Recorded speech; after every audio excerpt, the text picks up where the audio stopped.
Well, here I am at the Chang Siang Sian.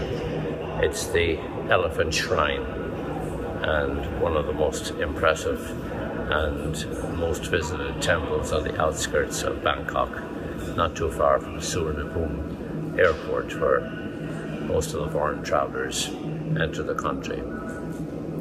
This is the holiest day of the Thai year, Songkran. It's the Thai New Year. Normally here people would be throwing water on one another. It's the water festival. And in the old days, before the whole event got commercialized and people started firing water from the top stories of large buildings onto unsuspecting people underneath, and young children started to have machine guns filled with water, and the machine guns are bigger than themselves, drenching you at every part of the country.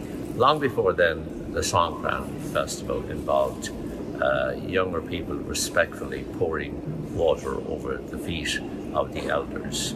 It's a time of great contemplation. I suppose the closest thing in America would be Thanksgiving, and the closest thing in Ireland would be Christmas, where people come together, families get together. That's been disrupted this year somewhat, but it's still a time of joyful celebration. It's also a time of reaffirming your commitment to Buddhism and to other people, and people come and make offerings here at this temple.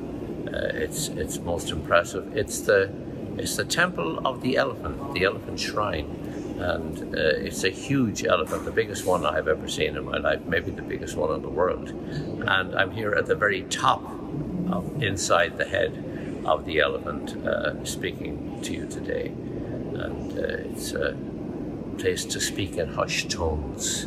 There's ambient noise here. You might have heard the sound of Buddhist monks chanting in the distance. This is a time for reflection, and it's a time for reassessment. The new year calls those motives and those feelings always into action, especially in this country. It's a great privilege to be here today. What an amazing temple to visit on the Thai New Year. Well, today I'm going to sing a song called Mother Malone. And this is actually the third song in this particular series of By Memory Inspired that was written by Sean O'Nolan, the Wicklow, self-styled Wicklow piper, who ended up emigrating to Boston in 1898 and stayed there for over 30 years, becoming a central performer around town, the man about town, did a bit of everything, and then moved down to New York City in 1931 and lived on 76th and 3rd Avenues, 76th Street, East 76th Street and 3rd Avenue, where he became the manager of an Irish music store that was founded by Matty Haskins, and continued to do that until his death in 1945. Now, the three songs that I sang, recorded them all. The Kellys was one of them, my uncle Dan McCann, and now Mother Malone. I had no idea at the time I learned them all, and I learned them because I really enjoyed listening to them. They were on various recordings. No idea that they were written by the same man, and was when I started working in the Catskill Mountains in the Irish Catskills Arts Week there with Dan Neely, my fellow banjo driver companion, that we started to realize that the songs were in fact written by Sean O'Nolan, not copyrighted by him, and that was the intriguing part. He never bothered to copyright them. Some of his songs were copyrighted by an associate after his death. But he was a big influence on the McNulty family. I'm going to talk a little bit about them. But Sean O'Nolan actually met his end in a very untimely way on the 2nd of October in 1945. And he was very close to his home on 3rd Avenue, 76th Street, when he was hit by a car and killed. And it was a hit and run accident. Now spin the clock forward.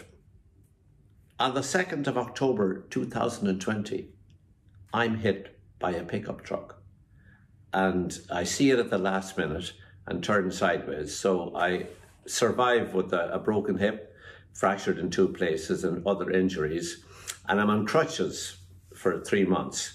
But I'm here talking to you, And I, unlike Sean and Nolan, survived. And I thought, well, this is kind of a coincidence. He liked to play music. He liked to sing.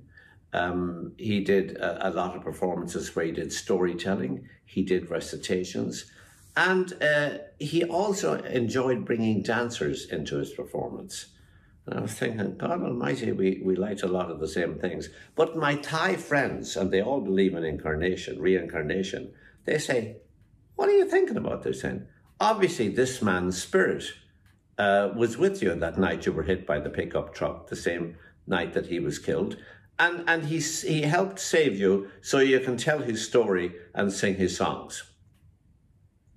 I leave that with you. My Thai friends wouldn't hear of any other possibility. But in any case, Sean and Nolan ended up being a big influence on the most famous family in Irish music in the 1930s and 1940s, and indeed all the way up to 1960, the McNulty family. Now, the McNulty family starts out with a woman called Annie Burke in Kilteven, County Roscommon, in the year 1907, and she appears in a school concert where the boys are on one half of the concert and the girls are on the other half, and she's featured in a little sketch in the middle of the first half, and she kept the playbill. And then she was passed over, according to the story, for a job as proctor in the school, and in disgust, she headed off to America. She said, I'm out of here.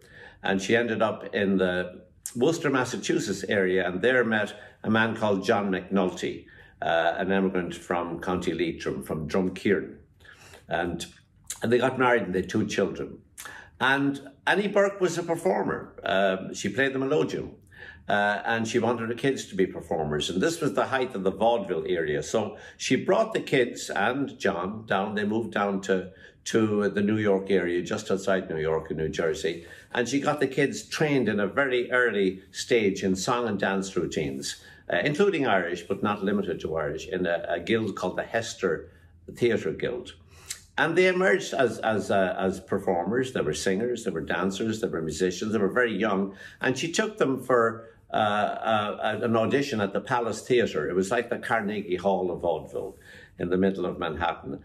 And she said, I'd like them to audition for performance. They said, the people who did the auditions, they're very, very good, but they're far too young. Bring them back when they're 18. And she said, I will. But then 2 things happened. First of all, vaudeville ended and the Great Depression came along and all the stars of vaudeville went out to Hollywood. The Palace Theatre closed down. It was the end of an era. Vaudeville had lasted for nearly 50 years as the primary entertainment in form in American culture, but especially in New York City, where there were 4-a-day shows and vaudeville theatres were everywhere. And then her husband tragically dropped dead very early on.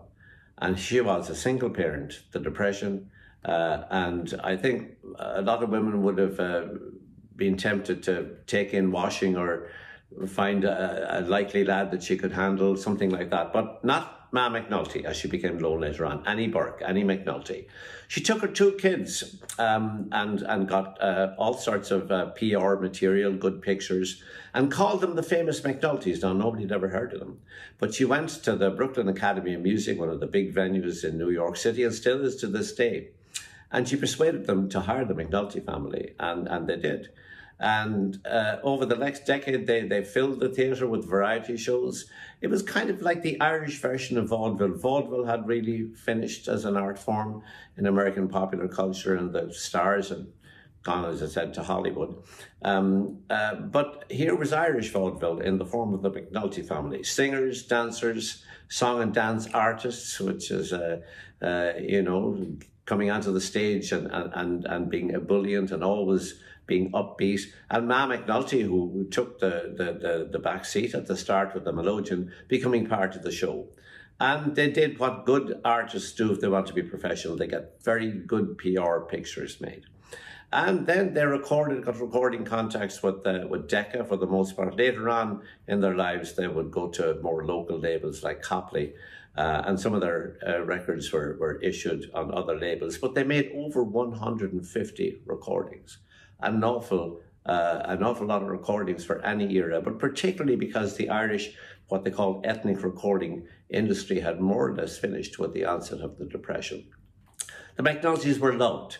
They performed not only in big theatres like the Brooklyn Academy of Music, but they performed in all sorts of local venues that were available for anything put on by a county society, for benefit concerts. If it was Irish and if there was an audience, the McNultys were sure to be there. And not just in New York, up in the Catskill Mountains where Pete McNulty, who was a very colourful man, very much a Gene Kelly type of character, song and dance man extraordinaire, he would sing songs like Mother Malone up there, or the Kellys. And Sean Nolan was a big influence on young Pete McNulty. It became kind of his protege. They performed in Boston. They even went as far as Newfoundland. They were in Chicago. They came down to Philadelphia, where a local radio man that I met in my early years there, a man called Willow Regan, would feature them on local radio. And radio is where they made their mark as well.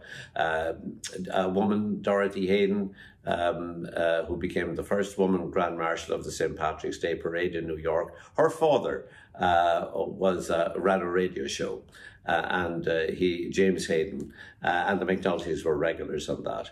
They were the darlings of Irish America for nearly 3 decades. And they had a link with the homeland, songs of the homeland, songs from Ireland, but also songs written in Irish America, like the Sean Nolan songs. There was nobody ever like them. And when I did presentations of them recently, again aided by my good friend Dan O'Neilly, who always fills in gaps when you need it, is the ultimate researcher.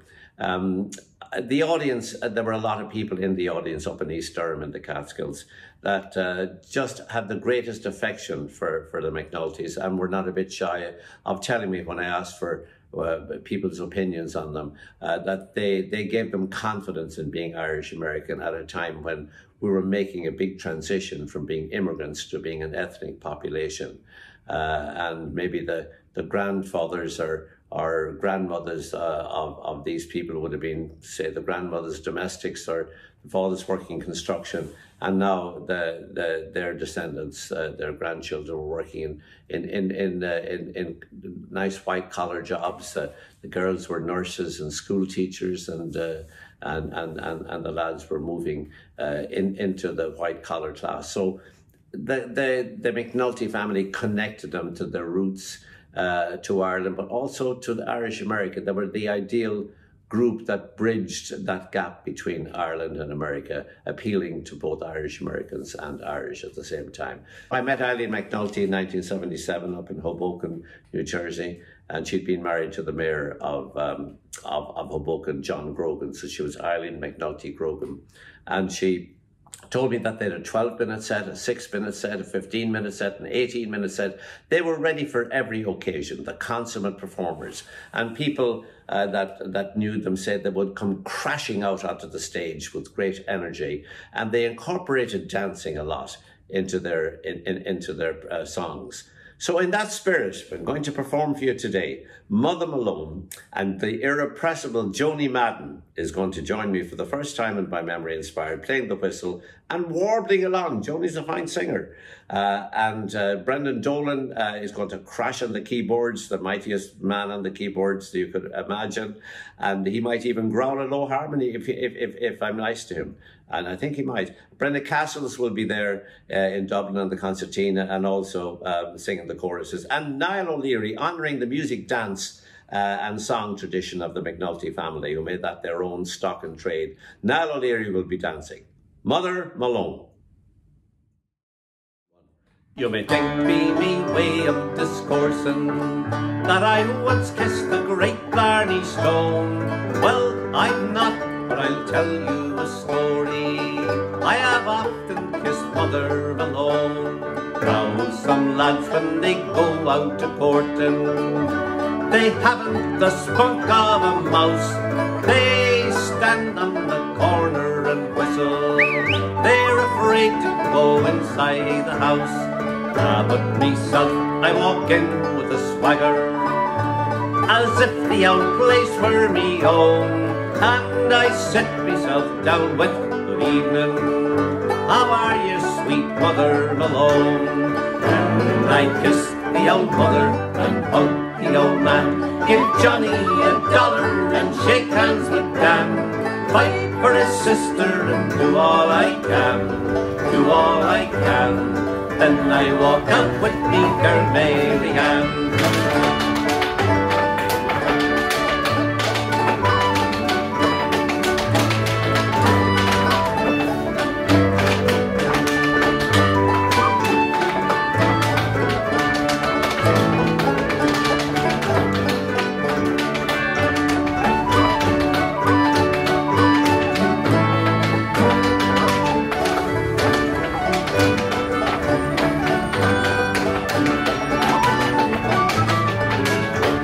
I'd only been courting a fortnight when her heart and her soul I had won.